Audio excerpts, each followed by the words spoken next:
আসসালামু আলাইকুম, কে কেমন আছেন? সকলকে সালাম শুভেচ্ছা। বন্ধুরা, আপনি এই সেলিব্রিটি অনুষ্ঠানে আজকের সেলিব্রিটি আমি পেয়ে গেছি, তো আপুর সাথে কথা বলি, চলেন। কি নাম আপনার? আফসানা আক্তার বিথি। গ্রামের বাড়ি কোথায়? গ্রামের বাসা কেরানীগঞ্জ। ছোটবেলা কোথায় কেটেছে? এখানেই। কেরানীগঞ্জে? হ্যাঁ, প্রাথমিক বিদ্যালয় কেরানীগঞ্জ গার্লস স্কুলের। কলেজের নাম কি? Sheikh Burhanuddin post graduate college. ইউনিভার্সিটির নাম কি? Daffodil international university. পছন্দের একজন লেখকের নাম বলেন। হুমায়ুন আহমেদ। হুমায়ুন আহমেদ। পছন্দের কবি? কবিতা তেমন শোনা হয় না। তাহসান। মানে এটাও কি বাংলাদেশি নায়ক? অবভিয়াসলি শাকিব খান না, আরিফিন শুভ। না, শাকিব খান না। কি কারণে আরিফিন শুভ? কি কারণে শাকিব খানকে বাদ শাকিব দিলেন? খানের আগে ভালো লাগতো, বাট ক্যারেক্টারের কারণে এখন আর ভালো লাগে না। তাই? হিন্দি ফিল্মে ঋত্বিক। পাকিস্তানি কোনো তারকাকে ভালো লাগে? পাকিস্তানি আতিফ আসলাম। আতিফ আসলাম। হ্যাঁ, ওকে ওনার কি গান ভালো লাগে অনেক না? ভালো লাগে। ভালো লাগে না? হ্যাঁ। ও তো পাকিস্তানি তারকা। উনি তো হিন্দি গান, হিন্দি উর্দু সবই গায়। আমি ওনার হিন্দি গানই শুনছি। তাই? আচ্ছা, উনি হলো পাকিস্তানের একজন শিল্পী, কিন্তু উনি বিশ্বব্যাপী ফেমাস। পছন্দের টিচার? সবার নাম তো মনে নাই। স্কুলের একটা স্যার ছিল, নাম শফিকুল স্যার।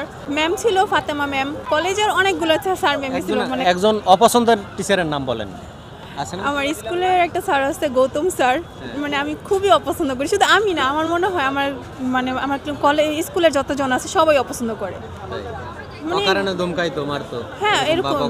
মানে কথাবার্তাও ভালো না, কেমন যেন একটু। আচ্ছা আচ্ছা। এই পর্যন্ত কতগুলো প্রেমপত্র পাইছেন? গণি নেই। গুণেন নাই? পাইছেন অনেক? অনেক না, 3-4টা হবে। 3-4টা হবে। যতগুলো প্রেমপত্র পাইছেন, এর ভিতরে প্রেম করছেন কয়জনের সাথে?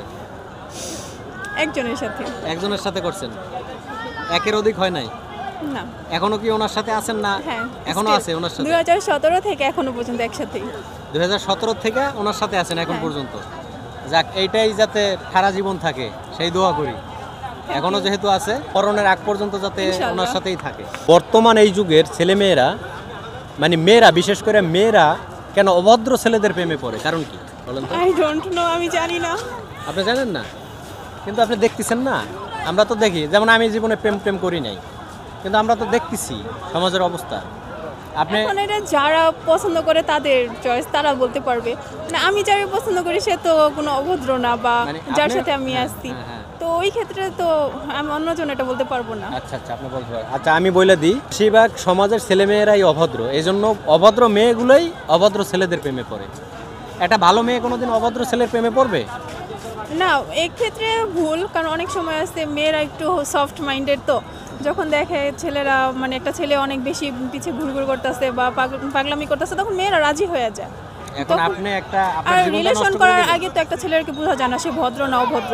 তো বেসিক্যালি একটা মেয়েকে পটানোর জন্য তো অনেক ভালো টাইপের বিহেভিয়ার করে, অনেক ভালো ইমপ্রেস করার চেষ্টা করে, তাই না? আচ্ছা। তো তখন তো আর বোঝার উপায় নেই যে ছেলেটা খারাপ নাকি ভালো।